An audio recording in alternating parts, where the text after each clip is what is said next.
नमस्कार, मी रवी कुमार. जवाब तो आपको देना होगा बोल सरकार या सत्रात 85 आवाजच्या खास स्पेशल रिपोर्ट मध्ये आपलं स्वागत. कसे आहात आपण? मजेत ना? मजेत राहा, हिट राहा, फिट राहा आणि हो, आरोग्याची काळजी घ्या. चला तर मग विषयाकडे वळूया. आजचा हा व्हिडिओ भारताच्या राजकीय पटलावर घडणाऱ्या एका अत्यंत महत्वाच्या वळणावर आधारित आहे. अस्वस्थता, संघर्ष, संताप आणि राजकीय विरोधकांचा वाढता आत्मविश्वास या सर्वांचा एक असा मिलाप सध्या पाहायला मिळतो, ज्याची चर्चा देशभरात सुरू आहे. नुकत्याच घडलेल्या काही राजकीय घडामोडीनंतर अशी 4 धगधगती वाक्ये समोर आली आहेत, ज्यांनी संपूर्ण देशाचं लक्ष वेधून घेतलं आहे. आजचा 10 मिनिटाच्या या व्हिडिओमध्ये आपण 4 वाक्याचा सखोल आणि रोखठोक विश्लेषण करणार आहोत. राहुल गांधी आता थांबणार नाही. पहिलं आणि महत्वाचं वाक्य आहे, राहुल गांधी आता थांबणार नाही. राजकारणात एक म्हण प्रसिद्ध आहे, कुऱ्हाडीचा दांडा गोतास का किंवा पाणी जितकं अडवाल तितका त्याचा प्रभाव मोठा होतो. सध्या विरोधकांच्या गोटात हीच भावना आहे. राहुल गांधीवर झालेली टीका, त्यांच्यावर झालेल्या कायदेशीर कारवाया किंवा संसदेतील वाद या सगळ्यांमुळे ते मागे हटण्याऐवजी आणखीन आक्रमक होताना दिसत आहेत. रस्त्यावरील लढाई, रस्त्यावरील संघर्ष, भारत जोडो यात्रेनंतर आणि संसदेतील वक्तव्यानंतर राहुल गांधी यांनी जनतेमध्ये जाऊन थेट संवाद साधण्यावर भर दिला आहे. भीतीहीन राजकारण करूंगा ना झुकूंगा ही भूमिका घेत सरकारला थेट आव्हान देत आहेत. विरोधकांचा असा ठाम विश्वास आहे की आता हा राजकीय प्रवास मध्येच थांबणार नाही. हातच्या कंकणाला आरसा कशाला? म्हणजे राहुल गांधी यांचा नवा अवतार आणि त्यांची आक्रमकता आता जनतेमध्ये स्पष्टपणे दिसत आहे. लोकशाहीचा काळा दिवस, आशेचा नवा किरण. दुसरं विधान या राजकीय नाण्याच्या 2 बाजू दाखवतो. जिथे विरोधक आणि टीकाकार या कारवाईला देश लोकशाहीचा काळा दिवस म्हणत आहेत, तिथेच काही कार्यकर्ते आणि समर्थकही हा आशेचा नवा किरण ठरत आहे.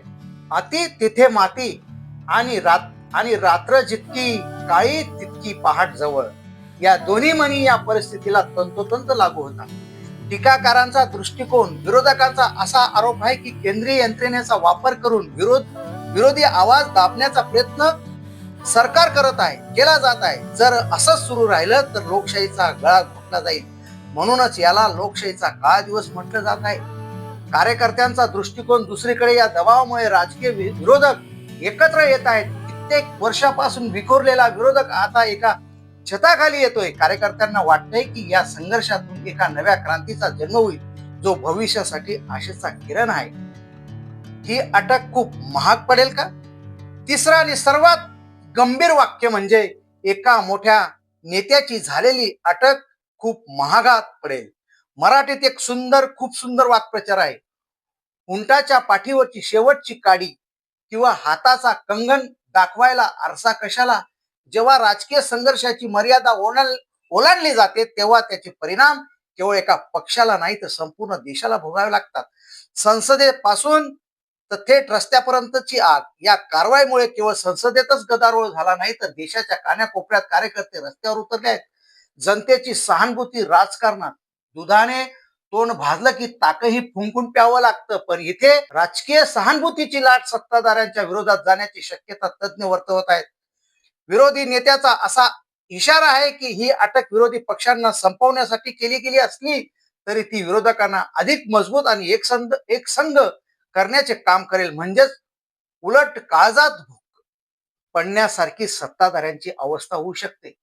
ही तर फक्त सुरुवात आहे. ही लाट खूप लांबवर जाईल.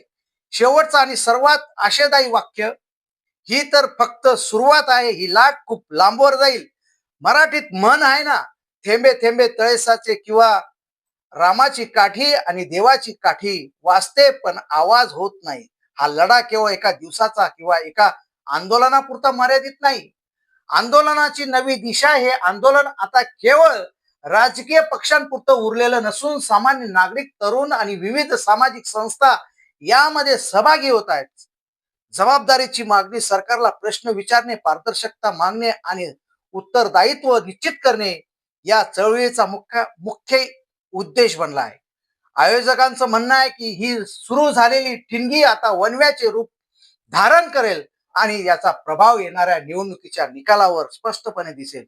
पिकतं तिथे विकत नाही असं असं न होता हा संघर्ष तळागाळातील लोकांपर्यंत पोहोचवण्यात विरोधक कितपत यशस्वी होतात हे पाहणं तितकंच महत्वाचं ठरेल. मित्रांनो, आज भारताचं राजकारण एका अत्यंत नाजूक वळणावर उभं आहे. एका बाजूला सत्तेचा दबाव आणि दुसरीकडे विरोधकाची धगधगती मशाल.